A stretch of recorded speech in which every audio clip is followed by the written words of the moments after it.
Good morning, friends. Welcome to Coffee Talk. We have coffee. Oh, It actually is real coffee. hallelujah. We throw that out there simply to say welcome. So glad you're joining us. And we do this weekly gathering just to kind of bring you up to speed with some of the things that are going on in the life of our church. And even to just kind of especially look back and say, okay, what are we studying and looking at and focusing on in our weekly sermons? So that as a church, we kind of can come around the same passage week by week and kind of be studying it and having some conversations about it together. So welcome. Hope you have a coffee, and let's jump in. We are here in our sanctuary. It's very large and echoey, and we'll tell you about that in just a second. Wasn't echoey last night. It's beautiful. But looking back, we jump right into this journey that we are on called the quest for meaning. And so what is that? It is a walk through Ecclesiastes that we are doing together as a church. I don't know about you, but I'm finding it a little challenging, encouraging, enjoyable, difficult. Because even this passage is just speaking to me day by day. So on Monday night, we had some time as a family. So a couple of us put on some soccer shoes, went to a local school park, and just played soccer and ran around. And it was fantastic and it was enjoyable. But I will say that there was this thing that maybe was happening to me or with me or something like that. And I think everybody was assuming that I was very old and and decrepit, because anytime anybody would get near me, it would be like, "Oh no, you go ahead, Dad." Because now they're getting faster than me. And so I'm being confronted with this very odd reality of the fact that I'm not 20, I'm not 30. Yep. More than that. And so, it just feels like this whole seasons of life is kind of, changing and affecting us. I mean, like, just going to any playground, going to any park is really fun, really interesting, really enjoyable. And yet, on Monday or last week, the youth did a park We did a grounders tour, so we went to a bunch of different playgrounds to play grounders, and it was fun. It was just fun. I enjoyed it so much. I love being at the park with my kids. Right, and it was two of my kids and a whole lot of other people's kids, and I gotta be careful I say that because that can sound really creepy. Because, I've often wondered, like, at what age are you too old just to go to the playground to have fun by yourself? And I'm definitely past that. I just don't know where that line was. Well, how far behind I think it sometimes was. in people's minds it's like teenagers beyond. Sure. Sometimes when you're like beyond teenagers and you're, on this tiny little swing, maybe you're getting But we went as a youth group, and I said to all of our youth, before we invade this playground, we have to not ruin it for the little kids who are here having fun. Yeah. And so when they all decided to pile on this one merry-go-round and then get myself and one of our grade 11 students really like whipping it around, there were some kids who saw how much fun our teenagers were having, were like, "Can we join?" And it was awesome. And it was it was really spinning fast, and it was fun. And, it was just a nice night. But anyways, that's a bit of a detour. It is, but it's also like it in this passage, Ephesians chapter 3, where it says there's a season for everything. We got this bird song. There's a season for everything, and a lot of times it just feels like we're turning pages and we're moving on to the next thing, because there's life and there's death and there's morning and evening. There's time to heal, time to plant, time to uproot, time to get old, a time to be in school, a time to work, a time to rest, a time to, right? All these things that Jeff was talking about, it almost feels like they're extremes, they're in contrast to each other, like life and death, or planting and uprooting, and all these things. And I love that he that as we kind of went through this, that he kind of challenged us in the fact that, like, we really are pulled into this personally, because this isn't, like I notice, this isn't a cerebral text. This isn't this isn't just exposition. This isn't just, we're really drawn in as a person of faith to say, let's just stand back for a second. Let's look at all of life that I'm experiencing, you're experiencing, and let's just consider the fact that not everything is the same all the time, right? No matter how good the TV show is, there's going to be the end of the TV show run. No matter how amazing a leader is, there will be an ending to their. So there's a time for that to happen and time for it to not happen. So it just feels like we are really drawn in. I'm drawn in personally in this side of like, I can't just see this as an out there passage. How does my life fit into that? How does my faith fit into that? Sometimes it's challenging to know like what is a season and what is like a new normal, so to speak, right? Like sometimes I often chuckle because I think back on some of the harder seasons or the ones that were like I enjoyed less, and I'm like, oh, I'm so glad those are over. But yet, how do we then not lose the fact that I'm in a season right now that is good? Yeah. And we always want those seasons to go forever. We think about the hard times, we're like, oh, I'm so glad those are gone. Yeah. And then, but when things are good, sometimes we can miss the fact that this is a good season, and we just need to take a moment and go, oh God, this is good. Yeah. Yeah, you really, like, he's done something good. And that for me is one of the challenges in this season's conversation. Yeah. Because even I find myself getting trapped in I can sometimes see like the next season ahead, oh, this is coming, okay, and we're there, but we need to be here.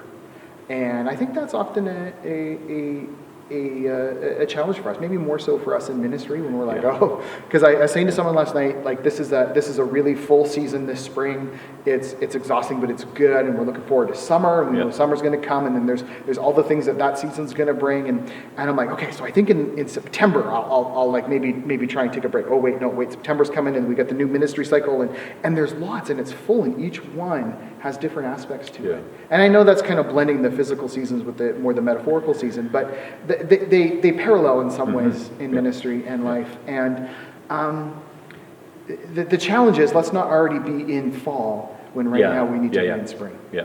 And let's not be like, oh, I'm so glad winter's over. No. Right now, let's just enjoy the spring. And what is God doing now? Yeah.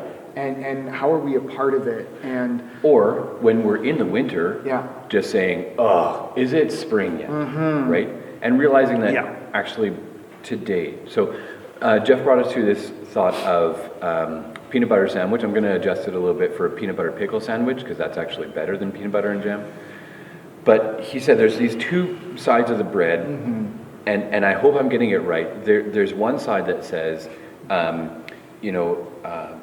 God is in control. He overcame death and sin, and Lord, that we are redeemed. Like all these amazing constants, like that. That's something that actually needs to be a foundation in our faith. But then we have this other side with this understanding that life is going to be messy. Life is going to throw us some curveballs. We're going to walk through some winter seasons, not just physically, but actually spiritually, emotionally, mentally. I had a terrible week last week, and I wanted to be out of it. I wanted to be done with it. And there was a few moments where it was like, wow, this is the best ever. And then there's other moments where it's like, this was not fun. And I just wanted to get out of it. And so it just felt like, that's just messy and I don't like it. So the peanut butter and pickle in the middle that I feel like Jeff was challenging us with is, what is our response? If God is good, if everything that I can see and understand in Scripture that points to His faithfulness and mercy, if all that's a constant, and I know that He is going to be walking with me through all these things, ups and downs and everything in between, what is my response to it? And that's really what makes a good peanut butter pickle sandwich of life, to say, I can handle this, I can handle that, God is good, and I'm going to just keep walking. Keep walking through it. And I think that's where you were saying, like, sitting in today, sitting in today's mess and sitting in today's joy is just a matter of like, just take a deep breath today. It is what it is. I feel like that's a terrible phrase, but actually it's extremely apropos. So very, very appropriate. And so I think that's kind of my encouragement for today. That's my encouragement to you, that God is still good, no matter what you're walking through today. And no matter how good it is, it's also not going to last either. There's going to be some seasons that are going to change things around. And as much as, we began this whole series, this Ecclesiastes series, with like, man, this feels depressing. It is actually encouraging. It's actually more so pointing at reality, right? It certainly points to reality. I mean, it's kind of funny to say, hey, the good seasons are going to end. That's encouraging. But hear us out. It's like, in the midst of the good or the bad, God is there. Yeah. He's with us. He's through it. Yeah. He's with us through it. And that's encouraging. Yeah. And so I'm told, when it feels like there's nothing we can control, the only thing we control is our response to it. I'm working on that, because I feel like sometimes like my response is out of control, but I'm working on it. And I would say actually one of the best ways is to kind of just take your mind off of it and actually to say, okay, maybe I need some time for personal meditation, for some prayer, for some worship, for some gathering with other people. What if we did that with a whole bunch of other people, maybe on a Tuesday night, whenever. Last night there was a fantastic event in this room. There was a citywide youth gathering that just had like well over 100 people or so. Sure. I felt like there was... It was, you know what, this room had no chairs in it except for stacked around the outside, and it felt fairly full. I think at one point I counted 98, but I could have missed some people. There could have been some people in the bathroom. We'll round up to 100. And there's so many good moments in the midst of it. One of those good moments is one of those things where it's like kind of out of my control, but like also that's a good thing, is because it was organized by a team of youth pastors. Pros and cons. No, they're such a great group of people, right? I really enjoy working with the youth ministerial that we have in West Kelowna. And it's often, it's like, okay, so that person's going to do that part, that person's going to do that. That's all great.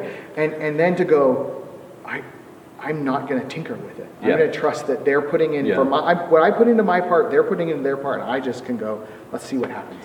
And I got a chance to be a part of it from the sound booth, and I would say, to reflect back on that, you guys actually all took your part very well, and it was so seamless together. Even if from your organizing part, it might have felt disjointed, it actually came out extremely smoothly. There was some really, really amazing, I would say God moments in that. One of them being this beautiful thing behind us. So there was a moment where they got encouraged to just you guys did. Well, we kind of followed the ACTS prayer acronym, right? Adoration, confession, thanksgiving, supplication, and we interspersed music and singing with prayer meditations and acts of prayer. And so this was our adoration, where we just invited students to take a moment and grab a marker or pen and write a note to God, something that you appreciate about Him, about who He is. And I know that the youth are so much like me in that thank you comes out a lot easier than just saying, God, this is something that's amazing. But when you read through them and you're like, oh, okay, you're saying thank you, but really what you are just expressing to God is your real heartfelt appreciation for what this aspect of His nature or what He's done. And I see like students like, hey, you saw me, you like forgave me, God. You are, which is just like, God, you are the God who, of mercy. And it's really cool to see what students wrote. And that was really cool because it was reflected back and forth between, a prayer moment and some music and singing, which is very adoration, confession focus as well too. So just a beautiful evening together. Looking ahead, now we are looking at, okay, so what's coming up? What can we kind of be, not just inviting you to, but making you aware of some of the things that are happening in the next little bit. We have an event in the next 2 weeks. Yes, so the youth who are often the ones spurring on the Friday events that we do, or like, we need to get one more in before the school year ends. I'm like, okay, great idea.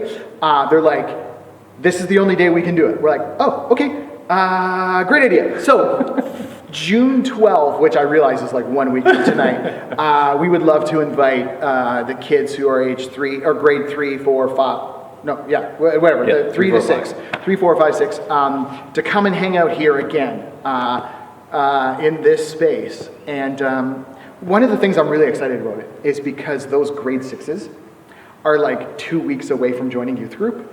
And it's an opportunity to say to them, hey guys, in 2 weeks, here's the first youth event we would love for you to come to. Yeah. And so, I mean, we have fun with the grade 5s and the 4s and the 3s too. It's all great, love them all. But especially for those who are in grade 6, it's a transition moment. And we want to acknowledge that, and especially that our youth are like, we want to do it. It's so good.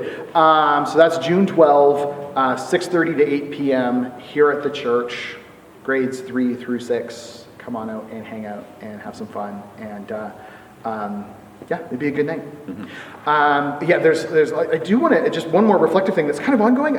For all those who like filled out the Google form to sign up for the Romania team update newsletter, thank you very much. Those of you who did, check your inboxes. There should be an email, and just a reminder that you can follow the link and give me your name and email, and then we would love to keep you informed as our progress as the team develops and gets ready, because that's coming very soon.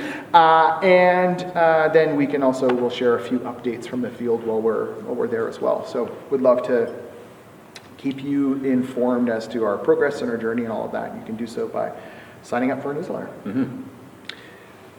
Another event that's kind of coming up in the next 2 weeks as well too is we want to be gathering people together. We live in an amazing place, and so let's enjoy it together. And so rather than meeting every Sunday in June, we are going to gather together on June 14th at the Gladly Nut Farm, and we are going to just head down there right after the morning service is done. Bring your own stuff, whatever that's going to look like for you, whether it's lawn chairs or whether it's lunch.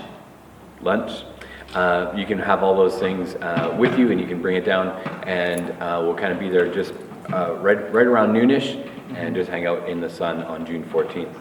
Canada Day is also coming up in the very near future, and just like last year, we did the booth with the kids for playing with bubbles in the kids zone on Canada Day. We're going to do that again, and if you are available, if you're there with your family or just hanging out and enjoying Canada Day, awesome, come say hi. If you don't have plans for that day and are able to help out, just kind of be in the booth just to engage and have some fun. Then see me, and I would love to sign you up to take a shift and spend some time in the booth. All it is filling bubble trays, playing with kids. It's so much fun, and just being there with people is just great. And that's a Wednesday, right? Canada Day. Yes. So sure. It's an opportunity just to be together and hang out, and you get the day off. What we are also looking forward to in July, a couple weeks later after that, is there's a VBS that's going to be run here. And so it's an exciting time. We encourage any of you that are able, that have some time, that would be able to help out with that. It's going to be a really fun time just to connect with a lot of kids from the community, and thank you for those who have already signed up to help. There's room for a couple more if you want to join in on that. Yeah, and if you're not necessarily able to help, but you have, either a child of your own who's in that kindergarten through grade 6, 8 zone, or nieces, nephews, grandkids, sign up will be opening like next week, but maybe even by Sunday. So that'll be coming up too, and we'd love to have them out just for a fun week together. Yeah. So that's a lot for you to take in, but hopefully you're able to make it through this season of life, and not make it through. That you're able to just soak up this season of life, no matter where it's at. For those that are celebrating all these things, I heard of somebody who's on the stages of marrying a child away, and another one who just their child had a baby, so is another grandparent. So wonderful things happening. Soak up these moments and just enjoy them together as a church family and as God's people. Blessings on you. Have a wonderful week.